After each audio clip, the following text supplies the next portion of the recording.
ভাত বেড়েছি, খাবি আয়। মুরগির সুগন্ধি পোলাও বানিয়েছি, খেয়ে দেখ। দেখেই মনে হচ্ছে দারুণ হয়েছে। কিভাবে বানালে বলো?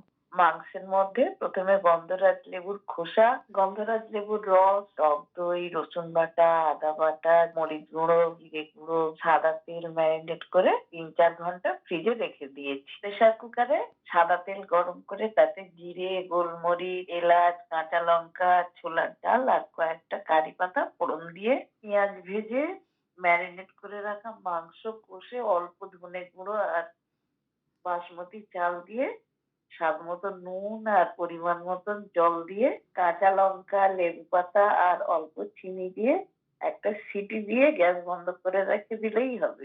গরমকালে মুরগির এই সুগন্ধি পোলাওটা খেতে কিন্তু খুব ভালো লাগে। প্রতিবার যখন বাড়ি যাই এরকম সুন্দর সুন্দর রান্না জেনে আসা ছাড়াও মায়ের থেকে নিয়ে আসি দারুণ কিছু জিনিস। যেমন মায়ের বানানো আমাদের গাছের তুলোর বালিশ, মায়ের শাড়ি দিয়ে বানানো কাঁথা, ঘি, বড়ি, এরকম অনেক কিছু। কিন্তু এইবার নিয়ে এসেছি একটা অদ্ভুত জিনিস। সেটা কি জানো? দুটো ট্যালকাম পাউডার। কিন্তু কেন জানো? কারণ ছোট থেকেই আমি মাকে পাউডার ইউজ করতে দেখেছি। আর পাউডারের এই সুন্দর গন্ধটা আমাকে মার কথা মনে করিয়ে দেয়।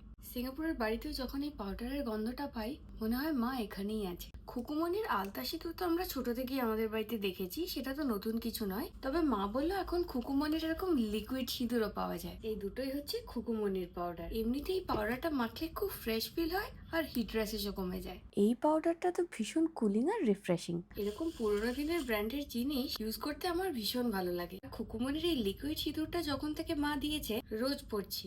যেমন হ্যান্ডি তেমনই ন্যাচারাল উপাদান দিয়ে বানানো, তাই কোনো রকম ইরিটেশনও হয় না আর চুলও ওঠে না।